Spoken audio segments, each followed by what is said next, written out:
So welcome back to this week's episode of Investing 101. We've gone through a lot so far. We've really talked about like why invest in the first place, choosing your strategy, how to find the right deal. You get an accepted offer. You've gone through a whole contract. You now have an offer that's accepted and you've closed and you have your first property or your second, or your 10th. This episode, we're focusing all around now that you have a property, what do you do? Like now what happens? So we're going to talk about the different management strategies of property management versus self-managing, some of the pros and cons of each of those.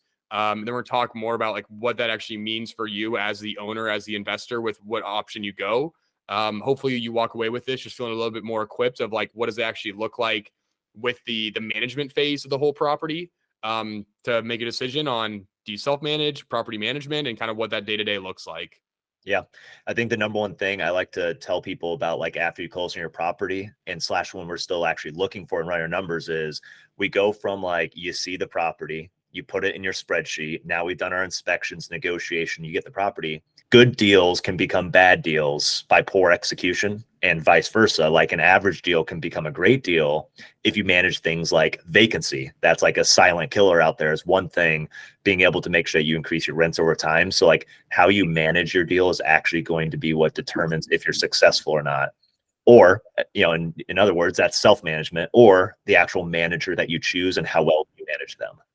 Yeah, I agree. I think it's like management is something that gets so overlooked, and it's not a conversation that happens enough, in my opinion, because really the difference of a make or break property is how it's managed and how it's ran. Just because you get a good property, a good deal, doesn't mean anything if you're not doing the steps once you have it and once it's yours to succeed long term. Like a property is kind of like a car. If you think about it, your car, you're going to have your annual oil change. You're going to have your tires rotated every so many miles. You're going to have annual oil change. What kind of car do you have? What, twice a year? I got a 4Runner, man. I go every 3 years to get that thing changed. Right. But it's a house is the same way. And if you're not doing your routine maintenance, if you're not doing the repairs that need to be made to it, all of a sudden your asset is not going to appreciate in value like it would if you were to take your car to get it routinely scheduled for maintenance. So I kind of think of that as the exact same way. It's not investing in real estate. It's not a set it and forget it. It's not like a truly people like are after passive income. It is a passive income stream, but that doesn't mean that you can just be hands off and not do anything with it and expect to get the same return and the same appreciation. There's still involvement that has to happen day to day with the property. For sure. Well, what you want to dive into. So what are our two options here? Cool. In the big picture, there's obviously some like subcategories that fall within this. What are the two things that we can focus on here for management? Yeah, I think the first decision comes down to if you want to hire a property management company that's going to handle everything for you, or if you're going to self-manage it. And I think maybe let's talk about just at a high level what those are. Like, what is a property management company? What do they do? Versus what self-managing is. And then let's talk about like the pros and cons and like when might be a good fit for you to do one or the other. Yeah. So a property manager is going to take on the responsibility of doing all the day-to-day activities of your rental. So that's going to include tenant communication. It's going to include communication to you, the owner, as things progress. They're going to handle filling your unit when there's vacancies. In most cases, they're going to have a base of contractors to help you with maintaining the property and scheduling out whether it's regular maintenance or when you have a maintenance request come from your residents. They're really going to be like, I like to call them like, they're like asset managers. They're there to make sure that your asset performs well, whether it means maintaining it or increasing rents over time and keeping it occupied. Those are some like the core functions that they have. Now, every property manager is going to be different. You might have some that are a little bit more hands off and, they'll help you with some portions, or they might go all in. There's also going to be varying rates and styles. So whether it's like a flat fee where they're going to charge you $109 per month, and that makes it less expensive for the nicer property or the higher rents that you have, or you might have people that charge as a percentage. So that's generally the things that they're going to offer. And that's usually some of the frequently asked questions is like, well, Ty, you're an agent, like, will you help me with contractors if something breaks? It's like, well, if you hire that manager, hopefully they've got a pretty good Rolodex there for you to be able to be helped out on. Like you said, the check-in for you is usually monthly. Usually your rents are going to be all good to go by, the third of the month. If you have a grace period, you should know by the 5th of the month if there's any late notices or anything that's being delivered. And by the 10th of the month, you're usually getting an update of, hey, here's your distributions for the month. Here's the work that's been done based on whatever parameters you gave them to when should we reach out to you? Is it for every small problem you want approved by you? Or is it, hey, if it's under $1,000 and it's a necessary repair, go get her done. Mhm. So that's kind of your crash course of what they do. Yeah, love it, man. And then self-management, on the other hand, is basically everything you just described, you're doing yourself. So you're the one that's handling rent collection. You're the one that's handling repairs, or you might not be doing the repairs yourself, but you're orchestrating repairs to get done. You're handling turnovers of tenants. You are delivering notices. You are basically doing everything day to day that your property management company would do. Let's talk about the pros and cons of each, maybe. Let's start with let's start with property management, pros and cons. And I'll kind of take this one and kick it off here. Yeah. My overall thoughts on hiring a property management company. If you're someone that, first off, doesn't live in the area, or you're someone that doesn't have the time to, I'm not getting pros and cons. Pros of a property management company, it's a lot less time for you as the owner. You're not dealing with day-to-day logistics, operations, follow-up. If a maintenance thing needs to get taken care of, you're not the one answering that phone call. That's one of the biggest pros of property management, is it's a lot more hands-off. Specifically, it's a time thing. It's not your time that you're investing into the property, it's someone else. That's the biggest pro of property management. They're handling your day-to-day expenses, they're handling your P&L. All that is off your plate. You're more of like a CEO managing a property management company versus the one actually doing the operations day-to-day of this investment. That's the biggest pro, without a doubt, of property management. The biggest con, I think, with property management is no one is going to manage your property like you are. That's just the skinny of it, is if you're looking for someone to manage the property like you, no one is going to do so, because they're not you managing that property. So there are some things that you're going to have to relinquish of control with hiring a property management company. There's a lot of trust that's involved with that. That to me is the biggest con, is typically, depending on the property management company you have, there are things that unfortunately might slip through that you, if you were self-managing, would have a different perspective on how things should get handled. Other biggest con is there's a cost to it as well. You're paying a fee to your property management company. Your returns are not going to be as good, because in turn, you're basically paying back your time to not have to deal with the stress and day-to-day burden of it. And also, I would say a con for property management too is you're typically not going to get as good of rents as you would if you were to self-manage it. Because the difference for them renting it at $1,000 versus $1,200 a month is pennies in their perspective. But for you as the owner, that's going to be $2,400 over the span of a year, which is going to make a significant amount of difference in return. And so it's not so much that they don't care about it. They have the overhead of the labor to actually show the property and get it signed and leased. So they're trying to optimize your occupancy. If they know they can get it rented faster for $1,100 a month versus $1,200 a month, and it only takes 5 showings in one day, and they can get a really great candidate that we're not going to have concerns of, eviction or anything else, they're going to list it lower so that they don't cause more headaches down the road, and also don't have vacancy on top of, because if you have 1 month vacant on a $1,200 month rent, you might as well have dropped it $100, $200 from the get-go anyway. So they're usually optimizing based on their workforce to those rents, as opposed to what's market rent, let's make sure we charge that or a little bit more. They're optimizing their workforce. Agreed, man. Well said. How about you go into the pros and cons then of self-management? Yeah, so I think the pros is what you already said. No one's going to manage your property or care for it like you do. You're going to have day to day, you're going to know exactly what's going on every single day with the property, with the residents, when the vacancies are coming up. Are you in a good spot? Is it listed? All of those things, you're just going to have more knowledge, which I'll say sometimes might be a con, that you want to maybe have that barrier from your residents. If they know you're the owner, they might have higher expectations of you and everything else. But that's pro number one. Pro number two is it's going to give you a higher return just on paper, because you're not paying for the expense. Kind of like you said, it's pretty much like looking in a mirror compared to what paying for property management is.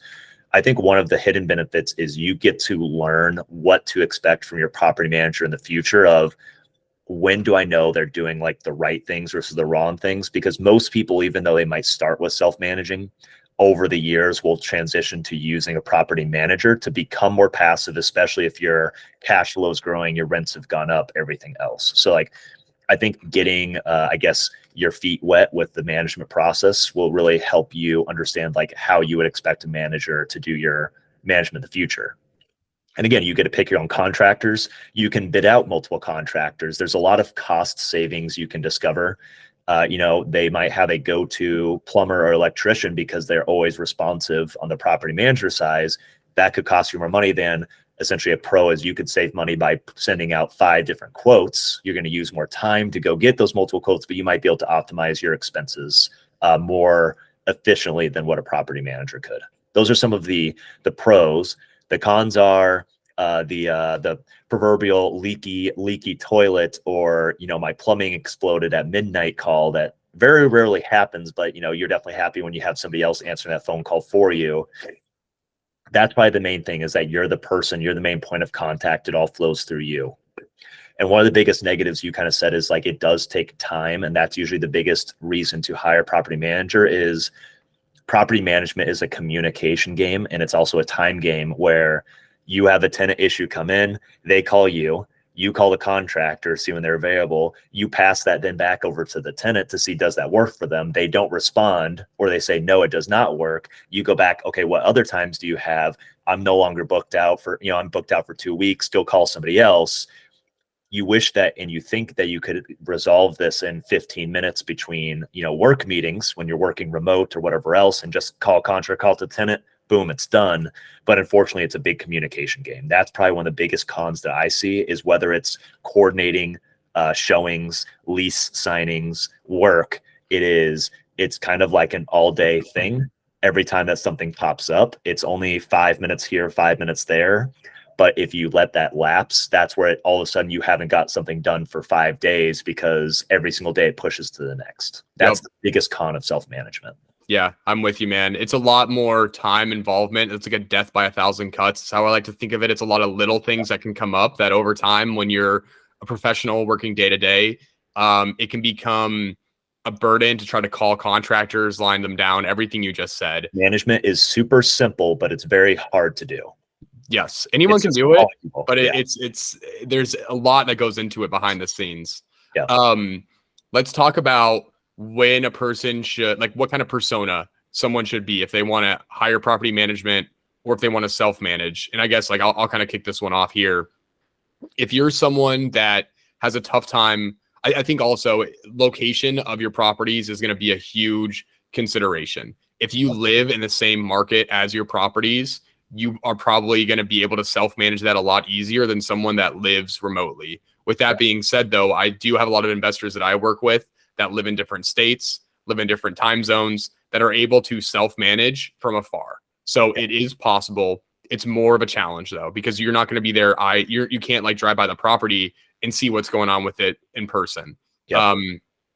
If you're someone that has a tough time relinquishing control to someone else, probably not property management is not going to be good for you. If you're someone that's super concerned with your bottom line, the numbers are super tight, and you're losing money, hemorrhaging money, hiring a property management company, probably not the best option for you. If you're looking to maximize rents every year, property management is probably not the option for you.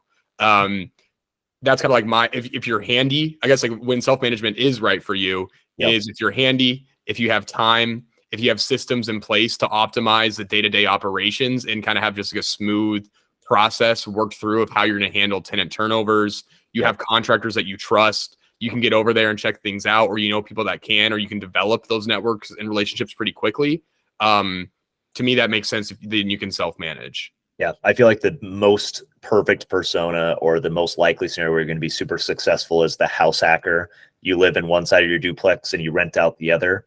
You're on site. You can keep eyes on it. Rent's getting paid. You know if there's something that needs to be maintained. That's going to be your easiest situation for self-management. Or if you just live down the street because you move out of your house hack, like as you get further from your property, complexity increases. And also like your actual ability to make sure that it's being done the right way diminishes. Sometimes that in between persona of, do I do a property manager or do I self-manage, is, do you have local boots on the ground that you trust? I live in Milwaukee, but I own properties in Des Moines, where I'm originally from. I actually do have a network of trusted family members and friends that can go by and like help out, which does allow me to do a little bit more of like a lean property management, where I have people who help me with the day-to-day communication, but then I have people that live there locally that help with some of the boots on the ground showings or drive-bys. So there's some hybrid approaches that you can do for sure, but I think you define kind of the two different avatars that would be successful in each. Yeah. And I think if you're someone that you just know, maybe you don't know a lot about property management, maybe you're in this only for the sake of building passive wealth and you don't want to get involved with the day-to-day operations of how do I fix a furnace, or you don't really care about that. This is truly just a business operation for you, and your day-to-day schedule does not allow you to have the flexibility to answer phone calls or to coordinate contractors. Property management is probably going to be your best bet, because it is truly then a lot more of a passive environment that you're in, where you're not answering phone calls, you're not coordinating rent. You've hired someone to handle that all for you. And it is a lot more of a passive investment at that sake when you have someone that's handling the operations day to day for you. For sure.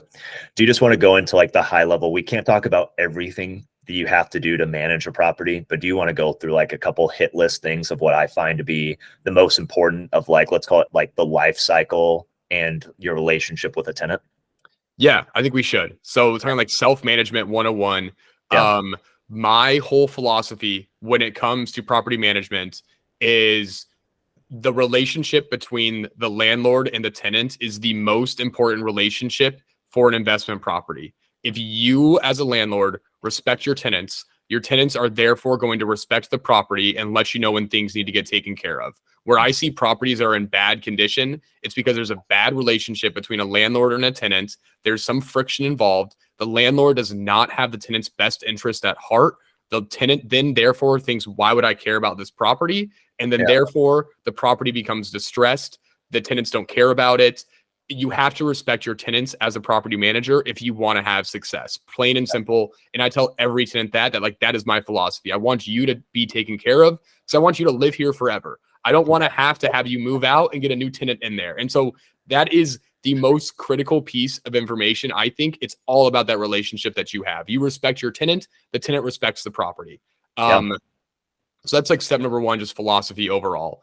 If we talk about like logistics though, of what's involved, rent collection, have a system to collect rent, whether it's Venmo, Zelle, or a portal through apartments.com or Tenant Cloud or whatever it is. That is number one. How are you going to collect rent? Creating a communication plan with your tenants. How do you want to talk to your tenants? Do you want to call them, text them, email them? How do you expect them to communicate with you? Call, text, email. To me, texting is the easiest. It's just the best way that I've been able to communicate with them. And I think a lot of this communication and these expectations start from the moment you talk to them, when they reach out to you through a Zillow inquiry. It's being professional with it. Thanks for your interest. Here's a video of the units. Here's our acceptance criteria. If you'd like to schedule a showing, here's a link, or like, these are the times I'm available to show it to you. Be professional when you get there and pay attention to your resident. Like, are they on time? You know, the car that they drive, are they keeping, care of the things that they currently own and use every day today? Moving on from there, like having your process of, if you go through and you screen their last couple landlords, if you screen and make sure that you verified income and that you use the same screening criteria each time, you're less likely to make a mistake once they move in. And actually reviewing the lease with them, I find as being a super important step of like, here's the lease. Let's talk about it on the phone. What questions do you have? Let's make sure we're crystal clear on the same expectations, because anytime you have a question, I'm just going to refer to this document and see how we should proceed, so that we're on the same page going into essentially our business relationship between landlord and tenant. So those expectations start from the very beginning. Don't be signing leases on like the hood of your car, in your, dirty shirt and everything else. Like, be professional with the way that you manage your business, and they're going to treat it the same. That's going to create expectations, and you make sure that, again, your communication methods, make sure they actually know how to get a hold of you when there's issues. And what I always find in that first period when they move in Tenants are incredibly responsive, and they will be a squeaky wheel with, getting things fixed in the first 1 to 3 months that they move into your property. There's always the little, ticky-tack things that they're going to want, and make sure you want to ensure they have a good quality of life and that you're addressing all those items. But then it actually turns a little bit once you get to month 6 and beyond. All of a sudden, they never reach out anymore. You're like, wow, this is great. They never reach out. They never have maintenance requests. That's where you have to actually start managing your resident and making sure you're doing check-ins, doing, semi-annual inspections to make sure, are they actually communicating when things are broke so that they don't turn into a repair, into a defect, and something that's actually becoming a bigger issue of note. Yep. Yeah, that's good. And I think like the biggest time that I always see with self-management, it's on tenant turnover and lease turnovers. That is by far where most of the time gets invested, because you need to basically communicate with the tenant that's moving out. You need to understand, make sure you're on the same page of what their move out schedule is. You need to create a listing. You need to vet these people that are reaching out to you. You need to schedule tours. You need to go on these tours with people, walk them through it. Do the due diligence of, does this tenant have a good credit, a good history, a good background, a reference check with landlords, getting them moved in, having cleaners go in there in the time between to turn the unit, any repairs that you need to do from the prior tenant to the current tenant. That is the biggest investment of time, without a doubt. And so just understanding that like that, and then like you mentioned too, when tenants move in, there's always a little punch list of things that need to get addressed right away. And so understanding that too, that is where the time gets spent, is on the turnovers. Day to day, there's not a lot of things that happen, honestly. It's at the first of the month, making sure rent gets collected, being available for your tenants. Yeah, I totally agree with that. And then it's, just managing those as they come in. I think the number one thing is when you get a request that comes in, just acknowledging it, communication, like, hey, I got your request and I'm working on it. Hey, I've called 3 contractors. This is probably when it's going to get done. If you just tell them what's going on, even if it takes longer than what you probably feel comfortable, like, I wish I could solve this today.